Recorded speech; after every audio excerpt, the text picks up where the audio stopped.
Salut les sportifs et bienvenue sur Performance Vitale.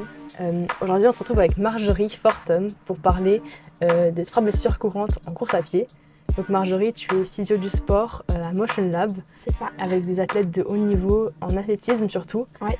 Et du coup, est-ce que tu peux te présenter un peu plus pour nous? Alors, je m'appelle Marjorie Fortum, j'ai 31 ans cette année, ça fait 10 années que je suis physiothérapeute.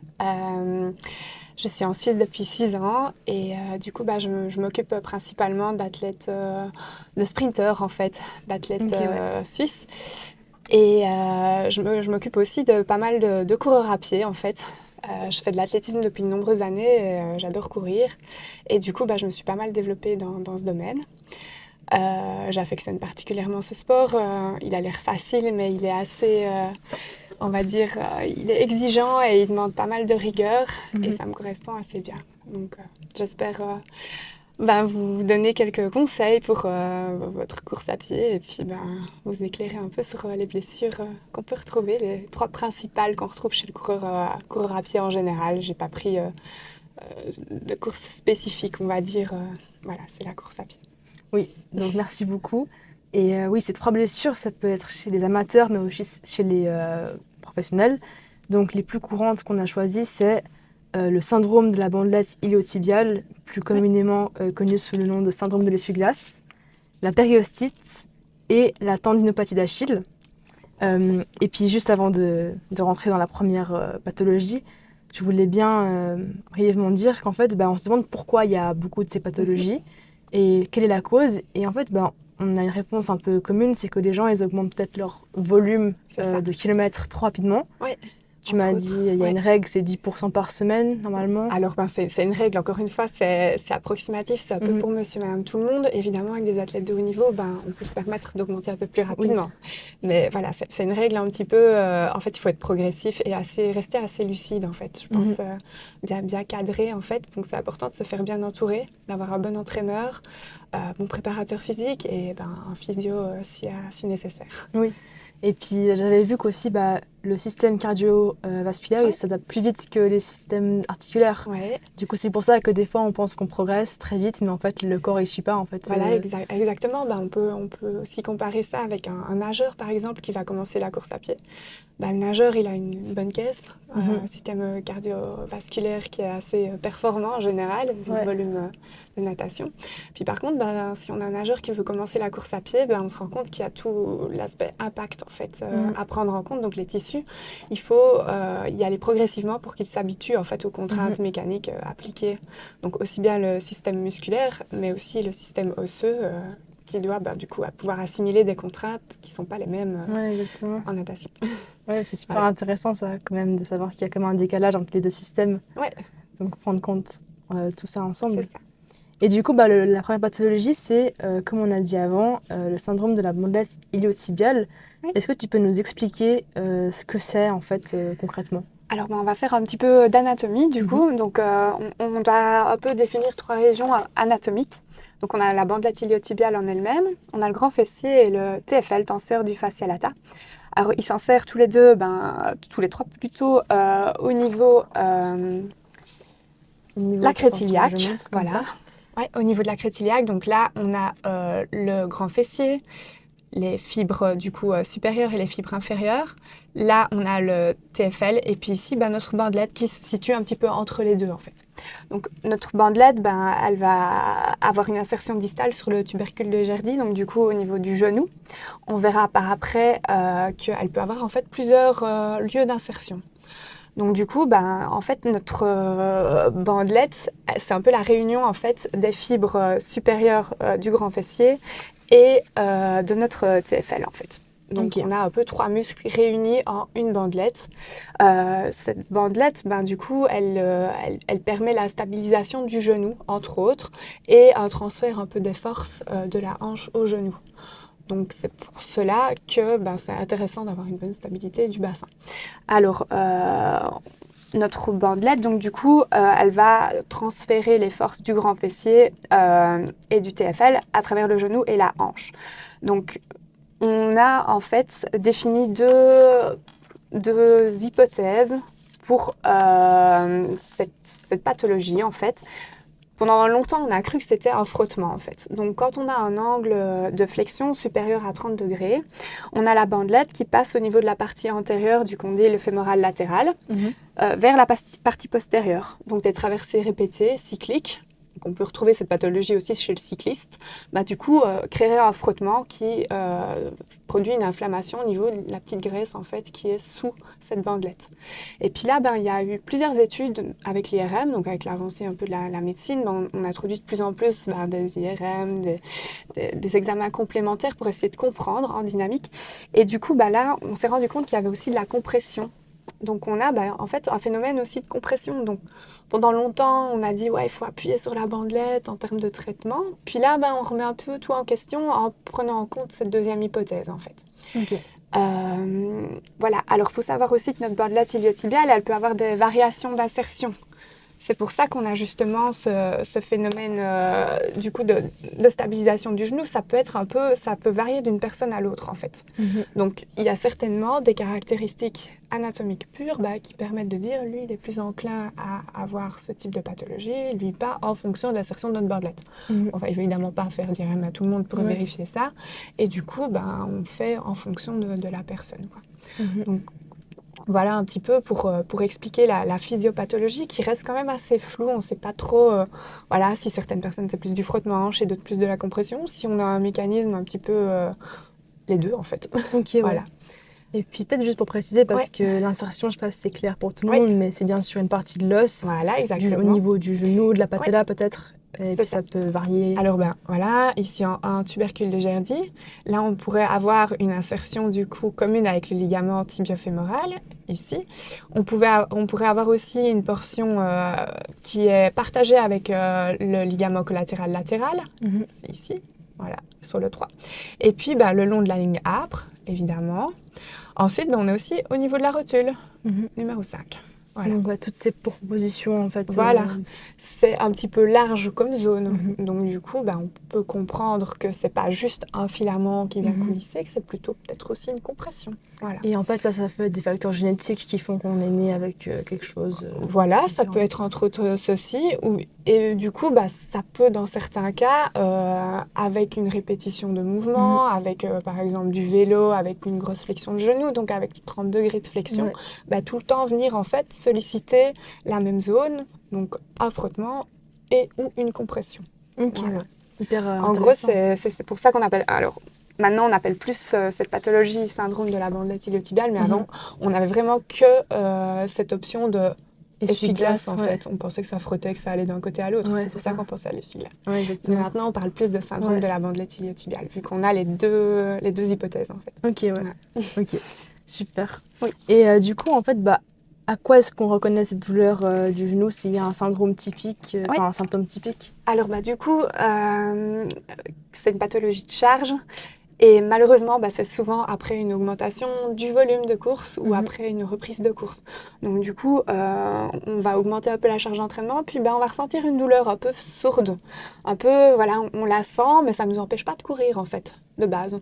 Okay, Et puis en fait, cette douleur, petit à petit, elle va s'intensifier, en fait. Donc au début, ça sera juste une gêne, un inconfort. Par la suite, elle va arriver de plus en plus tôt pendant le footing ou pendant la course, jusqu'à parfois quand la personne vraiment, on va dire, continue dans la douleur, à se montrer aussi dans la vie de tous les jours, en fait. Descendre d'escalier, marche même parfois. Donc ça peut être assez embêtant pour même la vie de tous les jours, en fait. Oui, c'est sûr. Et tu sais s'il y a des personnes plus sujettes à ça ? Alors, encore une fois, les personnes qui font plutôt des entraînements longs en volume, du coup, on retrouve ça pas mal chez le trailer. Voilà. Malgré le dénivelé et les variations de terrain, on peut retrouver ça chez quelqu'un qui fait beaucoup de kilométrage. Et encore une fois aussi en préparation, par exemple, pour un marathon. Il faut faire du volume, mais parfois, on augmente un peu trop vite. On s'emballe un petit peu et du coup, on retrouve ça quand même assez fréquemment chez les coureurs de long, moins chez les sprinteurs et chez les coureurs de plus court. Et puis peut-être les femmes sont plus sujettes ou bien pas spécialement. Ça, j'ai pas trouvé dans la littérature de hommes-femmes, ça se vaut. Dans ma pratique, ça se vaut aussi. J'ai pas vu spécialement de grosses différences entre les hommes et les femmes. Ok. Et du coup, pour l'aspect prévention, comment est-ce qu'on peut faire pour éviter certaines erreurs d'entraînement qui mènent à cette blessure? Alors, erreur d'entraînement est très progressif. Ouais. Moi, je vois aussi au cabinet qu'il y a peu de personnes qui ont un programme bien spécifique de course. C'est souvent à l'insta, au feeling. Ouais. On va courir au bord du lac 1 heure, on fait 10 km. Parfois, se faire un petit peu aider pour essayer, si on a un objectif de course, ça peut être assez sympathique. Il y a plein de personnes hyper compétentes pour ça, les entraîneurs, préparateurs physiques, vraiment des gens très spécialisés là-dedans qui peuvent vraiment apporter une plus-value en termes de performance et en termes de prévention de blessures. Donc bien se faire entourer. On peut aussi parler un peu des chaussures. Des chaussures inadéquates, usées, peuvent aussi justement surcharger le genou et du coup mener à ce type de pathologie. On en parlera aussi par après pour les 2 autres pathologies, c'est des pathologies de charge. Donc si on vient surcharger une zone en particulier, c'est celle-ci qui va réagir. Ça nous arrive aussi avec mon collègue qui est podologue de prescrire une petite paire de semelles justement pour essayer de décharger la zone. Cette paire de semelles, en général, on la laisse surtout en aigu au début du traitement et puis après, on peut tout doucement s'en sevrer. C'est assez intéressant pour vraiment décharger la zone en fait. C'est ça le rôle un peu de mon collègue dans ce type de pathologie. On a aussi des variations anatomiques. Par exemple, des longueurs de jambes différentes, une pronation accentuée. Encore une fois, ça reste assez flou. On n'a pas de règles, entre guillemets, concernant la pronation. Si elle est contrôlée, pourquoi pas. Chez des personnes, il n'y aura pas de souci. Chez d'autres, il y en aura. Je remarque aussi au niveau du genou, plus en termes de pratique, et puis là, ça commence un peu à sortir. Si on a une mobilité de cheville en flexion dorsale déficitaire, on remarque que le genou se charge beaucoup plus. La stabilité de la cheville, bien sûr. Et puis, si on a un genou plutôt varum, on retrouve un peu plus ce type de pathologie. Donc, un genou varum, peut-être c'est bien d'expliquer. Ouais, du coup, c'est plutôt... on va prendre une image assez simple, cow-boy, donc les jambes plutôt arquées. Ouais, les jambes qui font plutôt, voilà, plutôt comme ça en ou arc. comme ça. Parce qu'il y a varum et valgum. Valgum, c'est les genoux qui se touchent. Valgum, c'est les genoux qui se la touchent. petite fille un peu timide. Et puis comme ça, c'est varum, c'est justement. le cow-boy. Ouais, et puis, évidemment, là, on va en parler, mais les fessiers, pour le moment, c'est assez à la mode. Et du coup, ce type de pathologie, là, on peut clairement comprendre que nos fessiers, en fait, notre stabilité de la hanche et puis notre force au niveau des fessiers influence notre stabilité du genou et notre on va dire, physiologie de mouvement du genou. Donc, l'importance d'avoir des fessiers solides et un bassin bien stable, en fait. Et justement, je voulais y venir, mais du coup, le renforcement musculaire, il est vraiment nécessaire quand on court. Et en fait, toi, tu conseilles quels exercices de mobilité pour prévenir un peu ça? Alors, c'est un peu au cas par cas. Ouais. Moi, quand j'ai un patient qui vient me voir, la première séance, c'est une anamnèse, petit bilan. Et puis on met les objectifs de traitement et puis on avance vraiment... je vais dire en objectif 1, objectif 2, objectif 3, retour à la course à pied. Objectif 1, je vais surtout regarder la mobilité du genou, de la cheville, de la hanche. Je regarde aussi le dos. Testing musculaire. On regarde s'il y a justement un déficit. Alors c'est un peu l'œuf ou la poule. On ne sait pas si le déficit au niveau musculaire, il est là suite à la douleur ou s'il était déjà là avant. Des fois, il y a des gens qui sont vraiment hyperalgiques. Donc du coup, on regarde un peu aussi lors du testing si c'est douloureux ou pas. En fonction de ce testing, on remet des exercices un peu d'activation de fessiers. En général, on peut commencer assez rapidement. Ça m'arrive de travailler au début un peu en décharge, parce que le fait de se mettre en charge sur la jambe, parfois on a un petit peu de douleur. Ça dépend vraiment au cas par cas. Pour ça, il n'y a pas vraiment de recette de cuisine. C'est vraiment, il faut faire de bons bilans pour savoir ce qu'on fait par après. Non, c'est sûr. Mais pour la course à pied, je pense que c'est intéressant du renforcement musculaire. Encore une fois, ça dépend de la période de l'année. Je parle en général parce que avec des athlètes, on va essayer de garder toute l'année et puis on va varier un petit peu les objectifs de la muscu. On ne peut pas rester toute l'année avec le même programme. Avec monsieur et madame tout le monde qui court, je pense que c'est intéressant de faire 1 à 2 séances de renforcement musculaire. Pareil, avec des blocs en fait, des blocs d'exercices. Ok, ouais. Voilà, pas tout le temps faire les mêmes, mais changer au bout d'un petit mois, 3-4 semaines, et puis hop, on rechange. C'est intéressant. Et puis selon toi, quel est un peu le rôle du terrain dans tout ça, Oui. en fait? Alors du coup, spécifiquement pour cette pathologie, on se rend compte que c'est quand même les mouvements cycliques. Donc on peut retrouver cette pathologie chez un athlète qui tourne beaucoup autour d'une piste en fait. Peut-être, voilà, imaginons un athlète qui fait du long, qui a de grosses séances de seuil à effectuer sur une piste et qui achète de nouvelles chaussures. Voilà, on change un petit peu la flexion du genou avec ce mouvement cyclique et peut-être la charge en volume qui augmente, on peut développer ce type de pathologie. Déjà, on va regarder un petit peu les causes à l'anamnèse et puis on va essayer de l'aider au maximum. On va essayer aussi de varier un peu le terrain. C'est toujours intéressant quand on fait du volume d'aller sur des terrains variés.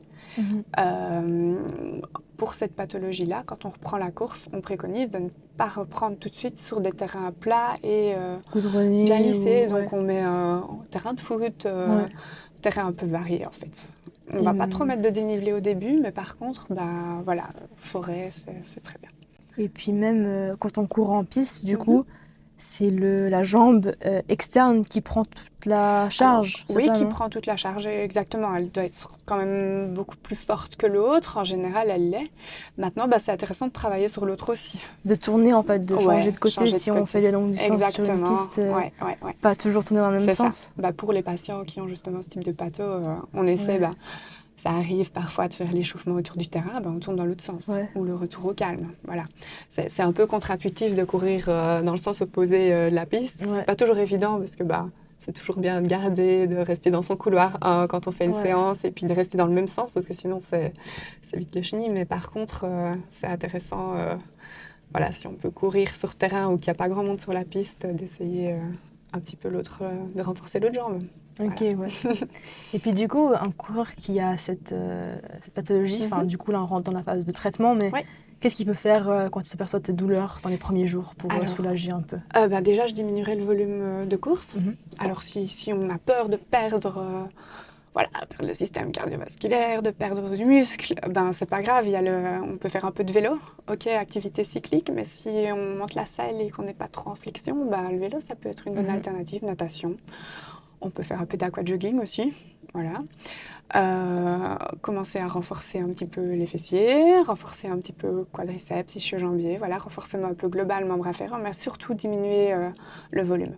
C'est assez insidieux parce que c'est une douleur qui est inconfortable, donc du coup, elle est inconfortable, mais on peut l'accepter parce qu'en fait, avec l'échauffement, elle diminue un petit peu. En fait, au bout d'un moment, elle peut se calmer et puis elle peut revenir. En fait, on n'a pas un tableau où d'un coup, on a une monstre douleur qui nous fait arrêter. Au début, elle est un peu insidieuse cette douleur. Donc c'est un début assez tranquille, mais qui peut vite être embêtant parce que en fait, c'est souvent les gens ils courent 12 minutes et puis après on a cette douleur. Voilà. Ça prend 12 minutes, mais ça peut être 20 minutes. C'est pour ça que l'arrêt complet de la course n'est pas préconisé. J'ai eu le cas avec un ami en fait qui m'a contacté par message parce que il était un peu désespéré. Il fait du 400 mètres et du 800 mètres. Il a augmenté sa charge en hiver et puis en fait il avait mal après une dizaine de minutes. Donc du coup je lui ai dit ok. Mal après 10 minutes. Déjà, tu fais 10 minutes de footing. Si tu n'as pas de douleur, tu t'arrêtes avant la douleur. Le but, c'est de ne pas rentrer dans cette douleur. On a augmenté un peu l'intensité. On a varié du coup l'angle du genou. Il faut savoir que les coureurs à pied qui font du demi-fond ou qui courent sur piste, en général, ils ont une meilleure biomécanique de course à des vitesses plus élevées. Donc du coup, on va un petit peu jouer avec ça. Et ça permet de ne pas dire à l'athlète « stop, pause, vélo ». Alors, on a dû diminuer le volume, mais... Voilà, on a pu continuer la course en adaptant. Ok, ouais. Voilà. Super. Et du coup, on disait qu'il ne faut pas complètement arrêter de courir, mais il faut aussi aller chez le physio pour avoir un peu un programme de réadaptation. Et en fait, on se rend compte que quand on se blesse, c'est pas que la blessure au niveau de l'articulation, mais c'est aussi le schéma moteur qui a changé. Donc la place du physio, c'est aussi de mettre en place des exercices qui vont changer un peu ce schéma moteur et réadapter le corps à reprendre comme il faut. Exactement. Alors, Le physio, en fait, c'est un aidant, on va dire. C'est aussi beaucoup d'éducation aux patients. C'est en fait montrer aussi que la course à pied, c'est pas un sport facile. Tout le monde, en fait, peut pas courir 70 km par semaine d'un coup, sans progression, sans être adapté, en fait.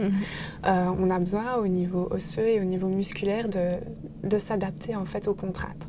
Donc, c'est un sport où il faut être très progressif, d'où l'importance de bien s'entourer.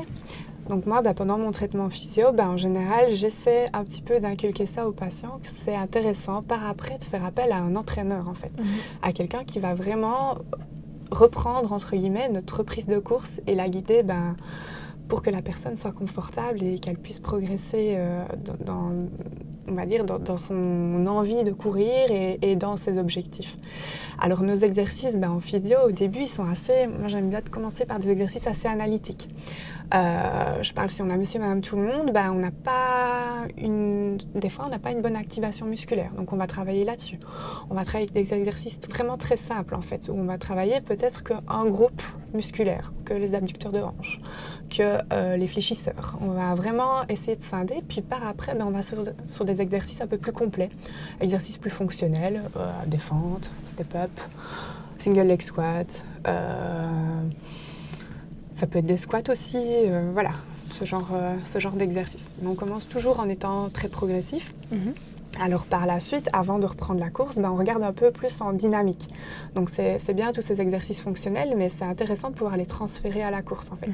Ça, c'est un véritable challenge, parce qu'il faut que le patient, il intègre comment faire, on va dire, en physio, puis comment le transférer à la course à pied. Et ça demande du travail et du temps. Donc, ce n'est pas un traitement qui est hyper rapide. En syndrome de la bandelette iliotibiale, ça peut prendre du temps, surtout si on a vraiment été loin au niveau de la douleur et qu'on n'a pas pris des précautions dès, je vais dire, les premières semaines. Ok, voilà. C'est un peu le rôle du physio d'expliquer tout ça. C'est vraiment de l'éducation aux patients et c'est ça qui est chouette aussi. Donc oui, adapter ce traitement et puis après reprendre de manière progressive la course en augmentant peut-être aussi le volume. Ouais. Et du coup, progressivement. Ouais. Et pour un athlète de haut niveau, du coup, tu disais de pas arrêter complètement la course. Ouais, on essaie. Mais pour un amateur, peut-être qu'il peut arrêter. Ça arrive qu'on doive arrêter si on voit que vraiment les douleurs, elles persistent, en fait. Si les douleurs sont déjà dans la vie quotidienne et puis qu'on se sent raide, ça peut arriver qu'on a vraiment une grosse raideur. En plus, voilà, c'est aussi une pathologie où certains patients, c'est une inflammation, ils vont mettre de la glace. Alors, la glace peut être intéressante, c'est un peu décrié pour le moment, mais pour cette patho-là, j'ai parfois des patients qui sont très raides, en fait, après avoir mis de la glace, et puis souvent ils mettent un bon moment, voilà. Et du coup, là, quand on a vraiment cette sensation de raideur, etc., c'est important aussi de parler avec le patient, de lui expliquer alternance chaud-froid peut-être. On va travailler au niveau du fessier, expliquer un petit peu l'anatomie, en fait, aussi. Et du coup, voilà, faire en sorte que le patient il comprenne bien ce qu'il a. Donc la physiopathologie dont on a parlé au début, c'est quand même la base. Et je pense que c'est intéressant de comprendre parce qu'en fait, oui, quand il y a de la douleur et de la raideur comme ceci, on ne peut pas continuer de courir. On va se faire mal autre part, on va compenser avec l'autre pied, avec l'autre jambe, voilà. Et tu penses quoi, par exemple, de mettre du Voltaren? Ça, tu conseilles ou tu déconseilles? On peut quand c'est vraiment très très douloureux, mais c'est pas ce qui va réparer, c'est juste antidouleur, quoi. Voilà, c'est un peu le risque, non, aussi de courir sur la douleur, du coup, vu qu'on a mis ça. Ouais, c'est ça, mais en général, quand c'est bien inflammé, on le sent même avec du Voltaren. Voilà. C'est le pansement sur une plaie ouverte, et puis c'est pas un traitement, quoi. Ouais, c'est sûr. Du coup, là, on a fini la première partie. Oui. Et on va passer à la deuxième pathologie, c'est le syndrome de stress tibial médial ou périostite. Je pense que tout le monde a déjà entendu ce nom. Oui. Donc, qu'est-ce que c'est concrètement et puis comment est-ce qu'on le différencie d'une fracture de fatigue? Alors, du coup, il faut aussi regarder la physiopathologie. Je vais essayer de rendre ça facile. Ouais. Donc, on a deux hypothèses pour la cause, un peu comme le syndrome de la bandelette iliotibiale, mais pareil, je pense que ça s'entrecoupe. Donc, du coup, on peut avoir une surcharge osseuse, en fait. Donc, à l'IRM, on voit qu'on a un œdème au niveau de la moelle osseuse ou du périoste, qui sont des signes de remodelage osseux. Alors, on va être assez prudent avec ces signes parce qu'encore une fois, on peut les retrouver chez des patients qui ne sont pas symptomatiques, donc chez des athlètes en fait. Des athlètes qui font beaucoup de kilomètres, on retrouve ceci, mais il n'y a pas de douleur. Donc là, voilà. Mais quand il y a de la douleur et qu'on retrouve ces signes-là, voilà, ça nous oriente un peu. Il faut savoir qu'au niveau de l'os, il y a un seuil de tolérance en fait. Donc il y a un seuil de désutilisation. Donc l'os, si on est avant ce seuil, il va s'affaiblir. Si on est après, il se maintient. On a un seuil d'entretien. Avant, on se maintient. Après, il se renforce l'os. Et puis on a le seuil de dommage. Avant, on est toujours dans ce renforcement de l'os. Voilà. Et puis après, on a des micro-dommages par contre. Si on a une accumulation de ces micro-dommages, c'est-à-dire si le temps de récupération, je parle au niveau osseux, donc ça peut être surprenant, mais voilà, au niveau de l'os, c'est pareil, entre guillemets. Là, on a une récupération insuffisante et du coup, on peut développer ce type de douleur. On a aussi notre deuxième hypothèse où on aurait des forces de traction, en fait, la contraction musculaire des fléchisseurs profonds. De la jambe en fait, a duré une tension sur le fascia tibial à son insertion sur la crête tibiale. Et du coup, cette tension entre guillemets permanente peut créer une inflammation. Voilà, tout simplement. Cette hypothèse-là, par contre, elle n'explique pas ce qu'on voit à l'IRM. Donc c'est pour ça qu'on a peut-être un peu des deux en fait. Donc on a d'un côté l'os et puis on a d'un côté les tissus mous. Voilà. Deux hypothèses. Voilà, deux hypothèses, mais qui s'entrelient un petit peu. Qui certainement s'entrelient. D'où c'est aussi une patho de charge, comme la première en fait. Et puis peut-être qu'on peut essayer de montrer, là il faudrait peut-être imaginer le... Là on est un peu bas. Là on est un peu bas, mais bon, si on imagine, la douleur, elle devrait être à quel niveau Plutôt tiers inférieur du tibia. Toujours médial un peu Ouais, postéro-médial du tibia. Donc là c'est le... Ouais, là on est à la fin là. On est à la fin, du coup c'est un peu plus haut plutôt par ici. Voilà. Oui. Et puis du coup, tu me parlais de fracture de fatigue. Oui. Alors la fracture de fatigue, là, ça va être une douleur plutôt un peu diffuse en fait. La fracture de fatigue, ça va être très local. Voilà. La fracture de fatigue, elle est locale, elle est aggravée en fait à l'effort et au repos. Ici, notre périostite, elle est arrêtée au repos. Du moins au début, c'est un peu comme le syndrome de la bandelette. Si on force vraiment dessus, on aura mal aussi les activités de la vie de tous les jours, mais au repos, au début, ça s'arrête. On aura un point précis et puis on voit une ligne de fracture lors des examens complémentaires. Voilà. Donc des fois, il y en a qui pensent qu'ils ont une périostite, mais en fait, ils ont une fracture. Alors ça peut arriver. Maintenant, c'est quand même vachement plus, on va dire, c'est une douleur quand même beaucoup plus forte et plus intense au niveau de la fracture. Mais encore une fois, le médecin, il fait assez vite la différence avec l'examen clinique. Puis si on a besoin d'un examen en plus, on le fait. Mais la clinique, c'est notre diagnostic en fait. On n'a pas besoin pour diagnostiquer une périostite de faire un examen complémentaire. On peut très bien s'en sortir sans. Et pour la première pathologie non plus en soi, on peut aussi oui, bien sûr. C'est rare en fait qu'on fasse autre chose. Alors on essaie de limiter le nombre d'examens et si au niveau clinique on est bien rodé et puis qu'on a l'habitude de voir ces pathologies et qu'on connaît bien les diagnostics différentiels, je pense que les examens complémentaires sont à mettre en second plan. Si on voit par exemple là que notre douleur elle diminue pas, qu'elle est de plus en plus présente et de plus en plus forte, c'est sûr on va demander un IRM, on va regarder. C'est sûr. Nous, en tant que physio, on collabore beaucoup avec le médecin à propos de ça. On essaie, si on a le moindre doute, on n'hésite pas à demander au médecin un examen. Mais encore une fois, en général, la clinique, c'est quand même le bon diagnostic. Oui, c'est sûr. Et du coup, on a parlé un petit peu des signes qui alertent le coureur. C'est une douleur médiale. Et... c'est une douleur au niveau du bord postéromédial du tibia. Elle est provoquée par palpation. Donc à la palpation, on la sent quand même assez bien. Souvent, c'est environ 5 cm. Ou plus des fois. Et puis, si c'est vraiment sévère, si la personne elle se dit « ouais, j'ai rien, je cours dessus », et là, on peut avoir un petit œdème. Alors ça fait peur et en général, on va chez le médecin quand il y a un œdème. Mais voilà, encore une fois, c'est une réaction des tissus. Et est-ce qu'il y a des personnes plus à risque pour ça ? Encore une fois, on parle de notre volume d'entraînement, notre intensité. C'est à la mode aussi de faire beaucoup de volume en peu de temps, pas beaucoup de pauses. Il y a des sports comme le crossfit où on met aussi un peu de saut. On a un volume de pliométrie qui n'est pas hyper calibré. Voilà, c'est des patients aussi qui sont sujets à développer ce type de patho. Les débutants, bien sûr, donc les personnes qui commencent à courir. Encore une fois, pas de variation de surface, donc toujours la contrainte au même endroit, toujours le même dévers, donc ça peut être aussi un facteur favorisant. On remarque que les femmes, en fait, sont un peu plus sujets à ce style de pathologie. On ne sait pas encore trop pourquoi, on n'a pas trop encore examiné la chose, mais je pense que dans les années à venir, ça va se faire. Les personnes avec un IMC élevé, on ne parle pas spécialement que des personnes obèses, on parle aussi du rugbyman hyper musculeux, assez lourd, qui veut commencer à faire du trail en fait. Voilà. On n'y pense pas toujours. Puis CrossFit aussi, des gabarits des fois assez hybrides et intéressant de regarder parce que c'est une population un peu plus à risque aussi à développer ce genre de patho. On a aussi bien sûr les caractéristiques anatomiques comme pour la bandelette iliotibiale qui peuvent aussi surcharger notre face interne du tibia. Ok, ouais. Donc il peut y avoir aussi des insertions différentes, comme on a dit avant, cette fois-ci pour les muscles de l'avant-jambe.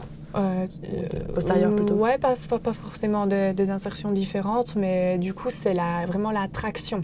Donc je veux dire, si ton muscle il est faible en fait, déjà il y aura moins d'absorption des contraintes mécaniques, parce que c'est quand même les tissus mous qui absorbent en premier lieu les contraintes mécaniques, donc ça c'est une première chose. Et puis encore travail de la force hyper important pour justement avoir un pied actif et absorber les chocs le mieux possible et du coup avoir moins ce phénomène de surcharge osseuse. Voilà.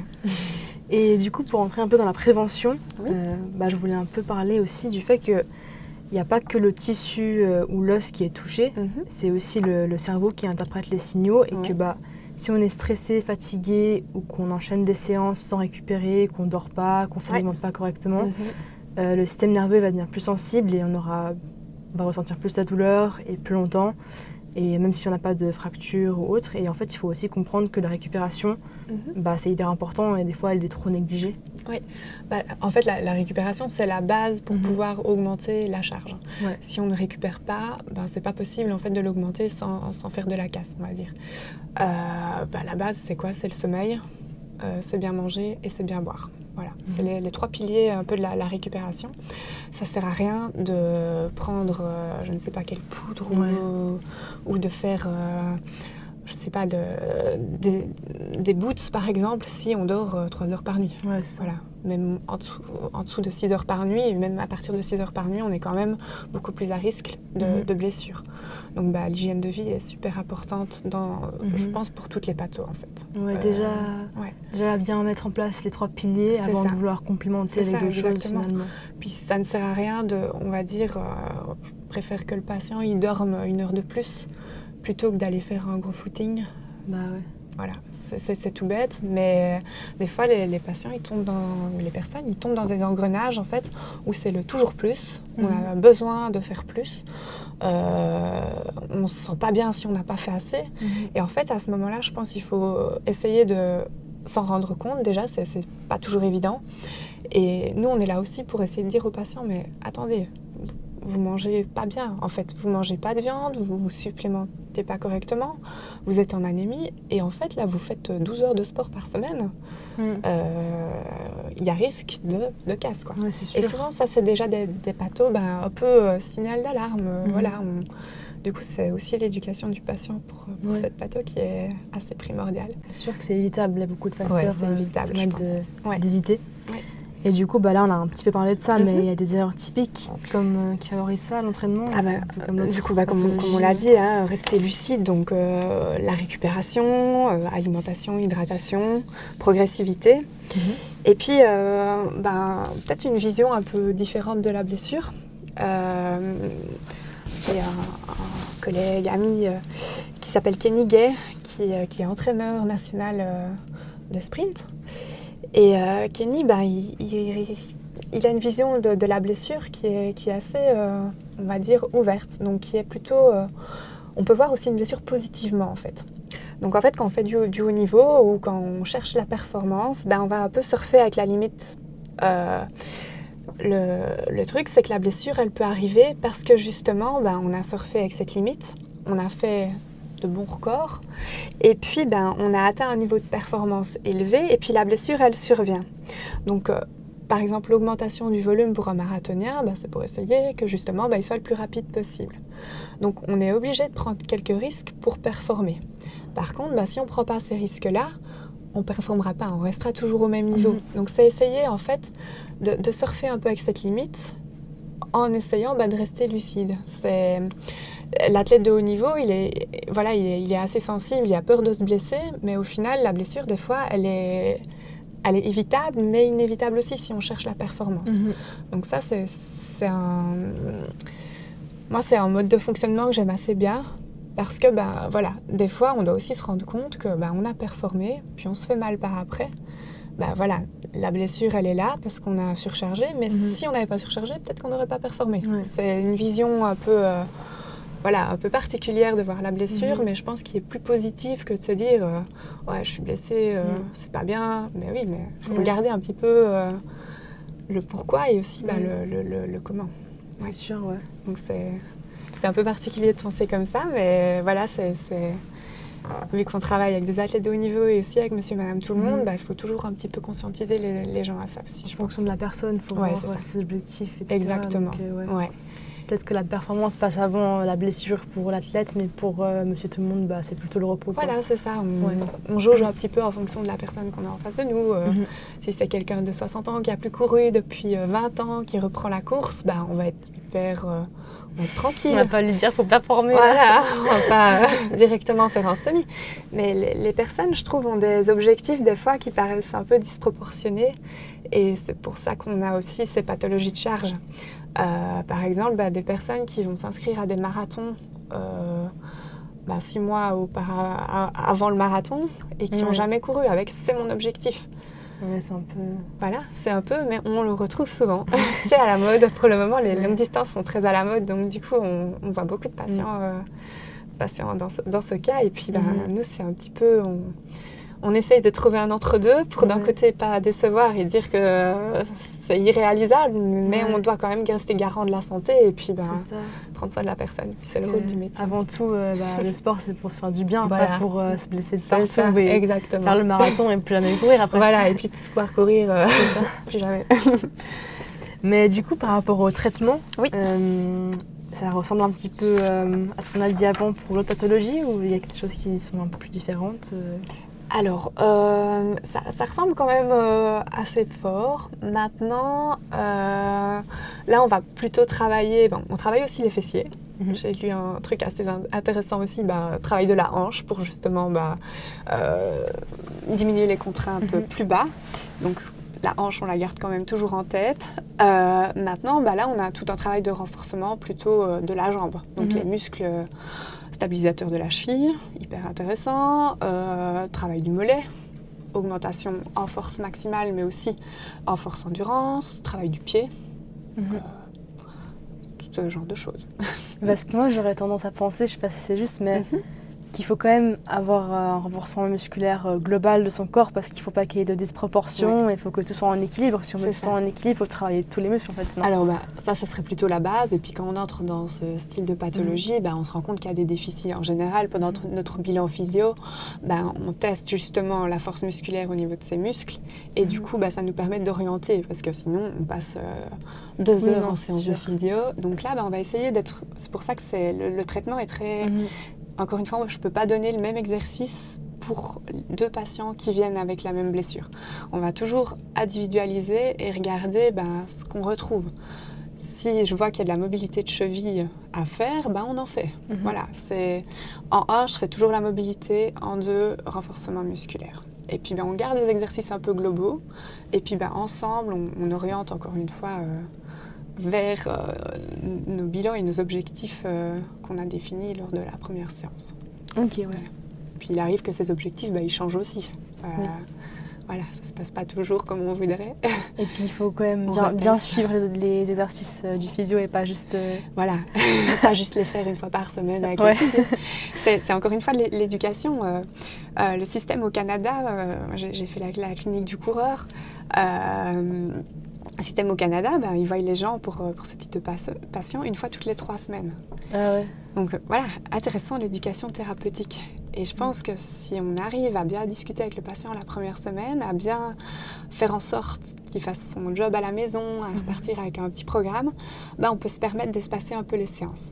Alors évidemment, ça m'arrive aussi de faire un peu de thérapie manuelle. Donc pour ça, je fais venir quand même le patient au cabinet.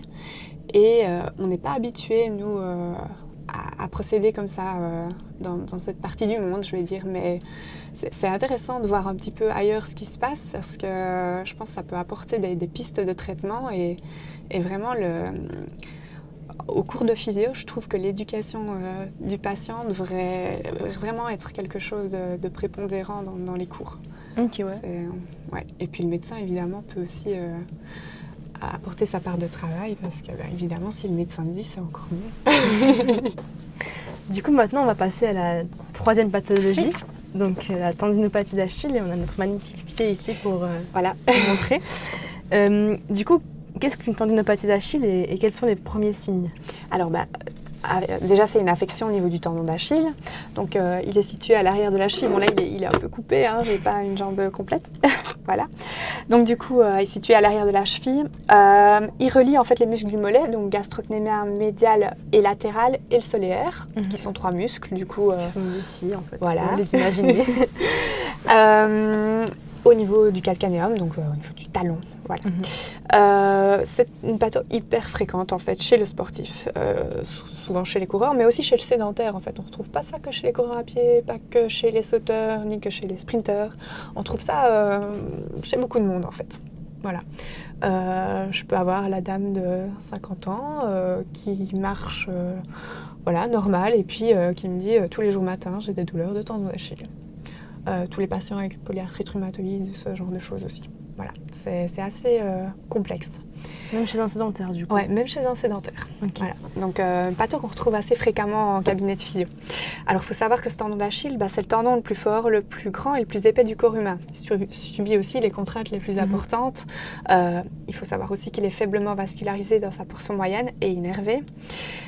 On peut aussi parler qu'il y a deux bourses séreuses en fait, qui facilitent le glissement du tendon sur l'os et les plans sous-jacents. Donc on a une bourse rétrocalcanéenne, ce qui est entre le tendon et l'os, et puis une bourse calcanéenne qui est entre le tendon et la peau. Voilà, on peut avoir des inflammations au niveau de cette bourse avec des frottements et ce genre de choses. Okay. Voilà, c'est beaucoup par frottement les bourses. Et puis, faut juste peut-être te poser une question, mais le calcanéum, il me semble que c'est un os qui prend énormément de charge du corps, énormément de force. Est-ce que c'est aussi lié à ça qu'il puisse y avoir il y a beaucoup de force qui arrive ici en fait finalement? Oui, évidemment, quand tu vas marcher, quand tu vas sauter, tu as évidemment beaucoup d'impact. Maintenant, il faut savoir que ce tendon d'Achille, il t'aide à te propulser. Donc du coup, tu en as besoin un peu tout le temps. Même pour rester debout, il est actif en fait. Okay, donc vraiment un tendon clé, on va dire, pour notre position debout. Aussi. Donc on pourrait avoir ça chez des gens sédentaires et âgés qui ne sont pas très musclés. Exactement. Rien qu'en marchant. Ils se rétractent aussi avec l'âge. On a des rétractions et puis des changements un petit peu au niveau, je vais dire, la conformation du type de fibre. Voilà, du type de fibre en fait et du collagène en fait. Voilà, avec l'âge, on n'a pas la même qualité au niveau du collagène. Donc du coup, on a un tendon qui devient plus raide. Donc voilà, et on peut imaginer quand on dort, on a le pied qui est du coup, on va provoquer un raccourcissement des gastrocnémiens, donc plutôt en flexion plantaire. Puis le matin, qu'est-ce qu'on fait si notre tendon, du coup, notre muscle est en raccourcissement, donc notre tendon en position plutôt courte, le matin, on va mettre le pied au sol et on va lui demander de s'étirer d'un coup. Donc voilà pourquoi on peut avoir, quand on a un tendon, on va dire, une inflammation au niveau tendineuse. Et quand on prend de l'âge et que c'est plus raide, une sensation de douleur, ça tire de raideur en fait. Ok, voilà.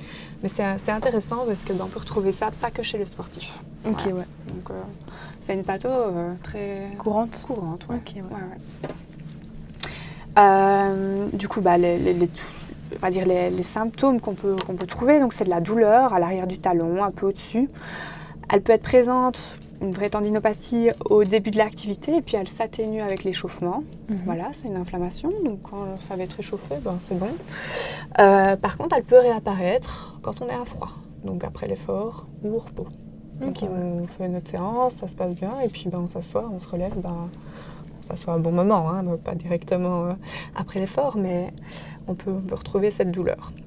Raideur matinale, c'est aussi une des caractéristiques, comme on l'a dit, donc douleur au réveil, et puis surtout à la descente d'escalier, où là, on va encore plus forcer notre allongement-raccourcissement. Ça peut être sensible au toucher aussi, à la palpation, à la pression vraiment localisée. On peut avoir un épaississement du tendon qui est aussi palpable, voilà, dans certains cas, et on peut avoir un gonflement et une chaleur locale. Ça a été pas mal étudié par Jill Cook et Purdam, et eux, ils ont défini 3 stades en fait, de la tendinopathie. Ces 3 stades, il faut savoir que c'est pas scindé, c'est un continuum. Ouais. Donc on peut pas vraiment dire t'es en stade 1, t'es en stade 2, t'es en stade 3. Il y a ça, on va plutôt orienter par là. Il y a ça, on va plutôt orienter par là. Le premier stade, c'est la tendinopathie réactive. Donc, c'est une réponse en aigu en fait, à une surcharge par compression ou par traction excessive. Les fibres du tendon, en fait, elles vont répondre, elles vont proliférer et elles vont créer des protéines en fait, de réparation. On peut avoir un léger épaississement au niveau du tendon. En général, on ne le palpe pas, on ne le voit pas. À l'imagerie, par contre, on peut le voir légèrement. On peut avoir aussi un peu de désorganisation au niveau des fibres de collagène. Voilà, mais c'est léger. Ensuite, on a une tendinopathie remaniée. Donc là, on a un défaut de cicatrisation du tendon. Donc c'est le stade, entre guillemets, après, mais encore une fois, progressivement. C'est pas un jour tu as ça, le lendemain tu es au stade 2. C'est un continuum. Donc là, les lésions, elles vont un peu s'aggraver en fait. Les cellules tendineuses, elles vont s'épaissir. On a un peu une désorganisation un peu plus importante des fibres et de la matrice tendineuse. Et puis, on a une néovascularisation en fait qui va se créer. Donc là, on le voit à l'écho et à l'IRM. On peut avoir aussi une légère fissure au niveau intratendineux. Et cette fissure, là, à ce moment-là, c'est encore réversible en fait. Donc il est toujours temps d'adapter la charge. Par la suite, pardon de te couper, mais juste ces stades, pour une échelle de temps, c'est plutôt... ça dépend un petit peu aussi de ce que tu fais. Ouais. Voilà. Tu peux rester en phase 1, puis si tu adaptes ta charge, c'est réversible. Stade 2, là, ça prend déjà un peu plus de temps. Okay, ouais. Encore une fois, pas de recette de cuisine. C'est assez long quand déjà tu es au stade 2. Okay. Voilà. Donc, on essaie de prendre au début si possible et puis d'être un peu les garants aussi de la santé parce que ça peut être pas mal handicapant d'avoir mal au tendon d'Achille 20 minutes le matin. Ensuite, le stade 3, c'est tendinopathie dégénérative. Donc là, on a vraiment une fissure intra-tendineuse qui est importante. On a l'amplification du coup des 2 stades. On peut avoir de la mort cellulaire et puis une absence de cicatrisation. En fait, le tendon, il n'a plus le temps de cicatriser, il n'arrive plus. On a beaucoup de nouveaux vaisseaux. Là, on voit vraiment bien à l'examen complémentaire. Donc en fait, il y a ces 3 stades. Puis il y a aussi, on a défini 2 types de tendinopathie, plutôt corporéale, le corps du tendon, et l'antésopathie, où c'est plutôt l'insertion distale du coup. Donc ça pourrait être plutôt ici, ouais, c'est ça. Et puis l'autre est plutôt au milieu, on va dire. Ouais, l'autre elle est vers ici, ouais. On est pile où on a coupé, peut-être un petit peu vraiment dessus. En fait, les corporéales, pourquoi ? Parce que c'est la zone qui est le moins vascularisée et la moins innervée en fait. Voilà pourquoi ça réagit à ce niveau-là. Oui. Ok. Hyper intéressant pour les 2 types de pathologies. Et à quoi on les reconnaît ? C'est les mêmes types de symptômes, de douleurs c'est un peu compliqué de différencier. Alors, l'antésopathie, ça va être défini assez bas au niveau du tendon. Donc, tu as déjà la localisation du coup qui nous aide. Donc, c'est la jonction entre les fibres du tendon et l'os du talon. L'antésopathie, elle va aussi désigner les atteintes des bourses, parce que les bourses se trouvent à ce niveau-là. Pour la tendinopathie corporéale, là, c'est le corps tendineux, donc mi-portion en général. Au niveau de la partie moyenne, comme je l'ai dit, la partie la plus fine, moins vascularisée, moins innervée. Il y a aussi, des fois on définit une troisième. C'est la tendinite de la jonction myotendineuse. Mais on la considère comme une lésion musculaire en général. Ok. Voilà, elle est beaucoup plus haute. Et là, on a vraiment une lésion des fibres musculaires sur le tendon, en fait. Vraiment, Ok. on est à la limite, en fait. Donc, comme on l'a dit, c'est vraiment des stades d'overuse, en fait. Donc, c'est pas un jour matin, je me lève, je suis au stade 3. Ouais. C'est un continuum, quoi. Donc, il y Ouais. a toujours moyen de faire quelque chose. Mais il faut, encore une fois, adapter au bon moment. Il ne faut pas aller chercher des seuils de douleur et d'impotence fonctionnelle énormes avant de commencer un traitement. Ok. Et oui, c'est intéressant que tu parles de continuum parce que dans le corps, en fait, tout est un continuum. Mais des fois, on fait des stades, mais c'est plus académique. Enfin, Voilà, c'est plus ça. des schématiques pour comprendre, mais en soi, c'est toujours... C'est ça. Bah, c'est comme le traitement physio, en vrai. On définit des objectifs parce que, voilà, on doit commencer par des priorités. Mais au final, on va toujours travailler en continuum, en fait. On ne va pas scinder, il n'y aura pas de gros gaps, en fait. Ça, Le but, c'est la progression. Et cette pathologie, elle apparaît brutalement ou de manière progressive? C'est souvent progressif, du coup, vu que c'est un continuum. Donc, c'est souvent causé par une surcharge d'entraînement. On va prendre le cas vraiment du coureur à pied, où là, on aura une surutilisation, en fait, du tendon. Donc, voilà, un tendon qui n'a pas le temps de se régénérer, un petit peu comme on retrouve dans les 2 pathos précédentes. On n'a pas le temps de récupérer, en fait, le tendon. Il faut aussi du repos relatif, où on a moins de contraintes dessus. Et du coup, si ce temps de repos n'est pas respecté, on peut développer ce type de pathologie. Alors, évidemment, il n'y a pas que ça. Il y a d'autres facteurs, comme on en a parlé auparavant, pour les 2 autres pathologies.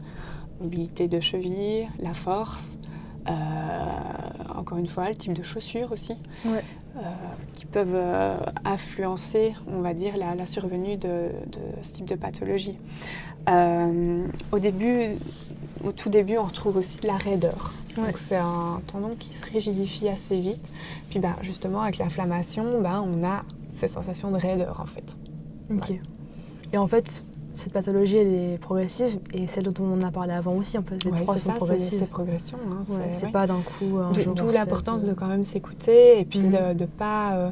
alors, je dis pas qu'il faut directement consulter si on a une petite douleur, mais il ne faut pas la laisser évoluer, en fait. Il faut toujours réfléchir à ce qu'on a fait, à pourquoi ça arrive, qu'est-ce qu'on peut mettre en place.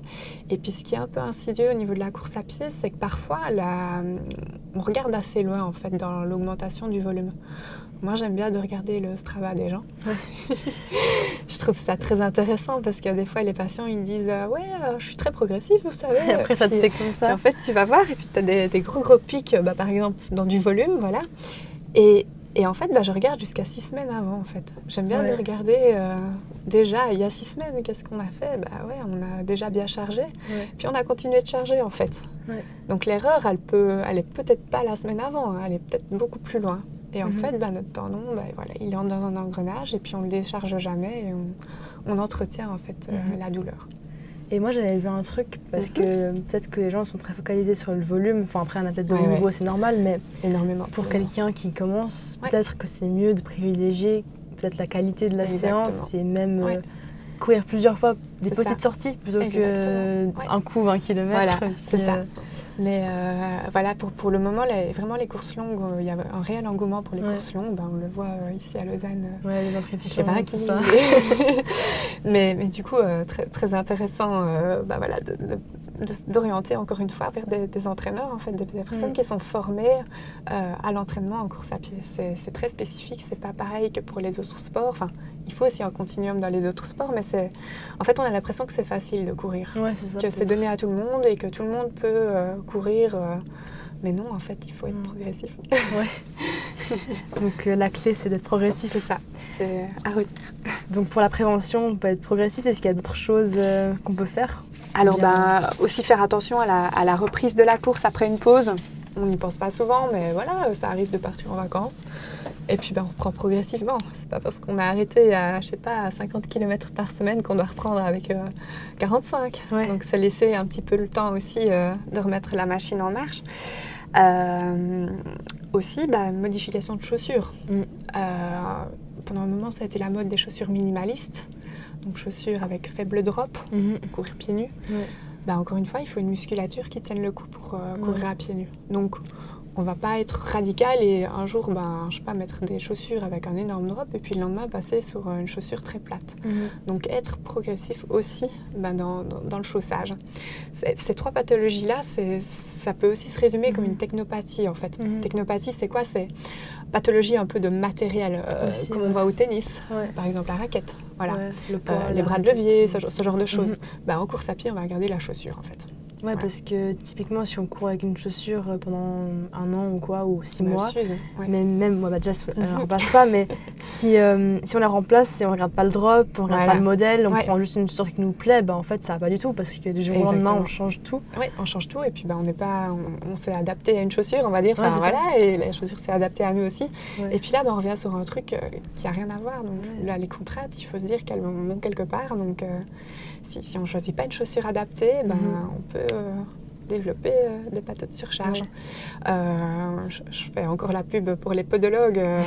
Alors, encore une fois, il y a pas mal de personnes qui décrivent un petit peu les semelles, mais encore une fois, pour ces pathologies de surcharge, décharger la zone, la semelle va nous aider quand même. Donc, on fait souvent appel, on est une réelle équipe avec le podologue où on va regarder comment on peut décharger la zone de surcharge en fait. Ok, ouais. Toi, tu peux conseiller, si on a une chaussure qui va bien, de reprendre le même modèle quand elle s'use plutôt que d'essayer de changer tout le temps. Moi, j'aime bien mixer un peu les paires de chaussures aussi. Pas avoir une chaussure pour tout le temps. Un peu mixer. Déjà, en termes de durabilité, ça permet... Alors, de base, c'est un investissement, on s'entend, mais ça permet de durer un peu plus longtemps dans le temps. Et puis, peut-être d'éviter un petit peu ces pathos en changeant, justement. On varie un peu le terrain, entre guillemets. Mais je reprends l'exemple de l'athlétisme. Nous, on met les pointes sur la piste. On passe d'une chaussure, par exemple, une Pegasus, un peu la chaussure un peu classique qu'on utilise, avec un gros drop, à des chaussures très très minimalistes, les pointes. Donc il y a un gap, c'est pour ça qu'il faut être progressif dans la mise en place de ces pointes à l'entraînement. Ouais, c'est sûr. Donc, c'est aussi une pathologie qu'on voit chez le sprinter, justement, on doit faire attention à ce genre de choses. Il y a aussi le volume en pliométrie, j'en ai parlé un petit peu. La pliométrie, donc c'est les sauts, cycle raccourcissement, allongement très rapide. Là aussi, notre tendon d'Achille, si on le surcharge en termes de saut, on crée une surcharge. Donc, du coup, être progressif, par exemple, je pense à la corde à sauter. Des fois, on voit des personnes qui reprennent la salle, par exemple, et puis 15 minutes de corde à sauter. Le lendemain, le tendon, il n'est pas hyper content. C'est sûr. C'est tout bête, mais oui, il faut voir aussi. Donc, vraiment faire attention. C'est pour ça que c'est un gros panel de patients, parce que ce tendon, il est quand même hyper important pour le corps, et puis il aide à propulser. Donc, on le trouve dans plein d'activités, il peut se solliciter dans plein d'activités, en fait. Il faut vu que le corps, c'est un continuum, il faut aussi que nous, on fasse un continuum de nos activités. Il ne faut pas qu'on soit brutal, parce que sinon... Exactement, on se blesse, quoi. Et du coup, pour le traitement, une fois la douleur installée, qu'est-ce que le patient il peut faire? Alors, le traitement, encore une fois, on y va avec de la décharge. Alors, moi quand j'ai un athlète qui a ça, on ne peut pas se permettre, avec des athlètes de haut niveau, de dire tu fais pause. Donc, du coup, je garde toujours, et puis même pour monsieur, madame, tout le monde, c'est très frustrant de faire pause complète quand on a un objectif dans 3-4 mois et puis qu'on développe ce type de patte. Donc, du coup, on a toujours notre vélo, natation, aquajog. Ça arrive aussi d'utiliser l'haltérgé. J'en ai pas parlé pour les 2 autres pathos. Ça peut être intéressant, mais encore une fois, on peut faire sans. L'haltérgé? Haltérgé, c'est un tapis de course qui te permet... Attends, est-ce que c'est le tapis qui est comme ça? Non, c'est le curve. Ça peut nous aider aussi, mais pas dans un premier temps. Mais du coup, l'haltérgé, on enlève du poids de corps, en fait. Ah, ok. Il y a un compresseur, il y a de l'air, et ça permet de décharger. Donc, du coup, c'est très calibré. On peut enlever 10, 20, 30% de poids de corps. Et puis, ça permet de reprendre des fois des activités avec un peu plus d'intensité, plus rapidement. Mais encore une fois, il faut être progressif parce que justement, si on est trop rapide dans la mise en charge, on peut justement retomber un step en arrière avec de la douleur et de la raideur. sûr. Alors, évidemment, notre traitement, toujours en fonction de nos bilans physio. En général, pour le tendon, on va quand même travailler avec des charges assez lourdes. Le but, c'est de renforcer le tendon. Donc, on a tout ce qui est charges lourdes à vitesse lente. On a des programmes comme le SSC6, c'est des programmes de renforcement musculaire. Moi, j'aime bien celui-là parce qu'il y a une partie tendon et une partie exercice un peu fonctionnel. Voilà, on va se focaliser sur notre tendon, ok, mais il y a tout le reste à côté. Donc, pareil, travailler un petit peu en fente, ça peut faire du bien, step up. Travailler chaîne postérieure avec des deadlifts, par exemple.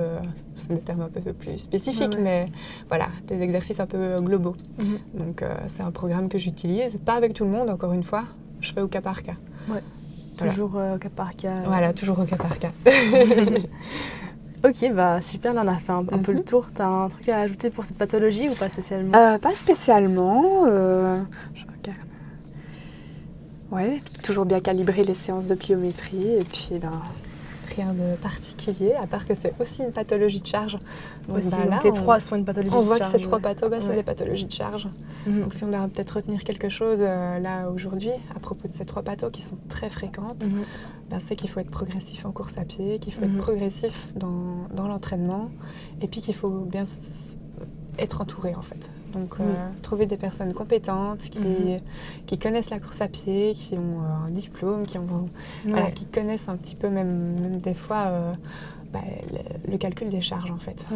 Pas hésiter à prendre un rendez-vous ou à poser des questions. Ouais, c'est ça. Et puis adapter les chaussures. Exactement, les chaussures. Donc vraiment demander des avis. Et puis même si on commence la course à pied, je pense que c'est bien d'être entouré parce que chez le débutant, on voit que c'est pas évident de se rendre compte en fait que la course à pied, ça charge quand même pas mal. Voilà, le corps. Peut-être que le débutant, il ne sait même pas que ces pathologies, elles existent. Donc, c'est ça. il ne sait pas trop si c'est grave d'avoir une douleur. Voilà, c'est ça. Puis il va peut-être s'arrêter un peu tard. Et puis, du coup, quand on récupère en physio quelqu'un qui a mal pendant 20 minutes le matin, c'est pas évident. Ok, ouais. Merci beaucoup, Marjorie, pour tes explications très claires. C'était super enrichissant de parler de ça avec toi. J'espère que ça a pu aider certaines personnes. Et puis, moi j'ai une petite question pour les personnes qui nous écoutent. Est-ce que vous avez déjà eu une de ces pathologies? Si oui, dites-nous laquelle en commentaire. Et on se retrouve très vite pour un nouvel épisode. Et merci pour l'écoute.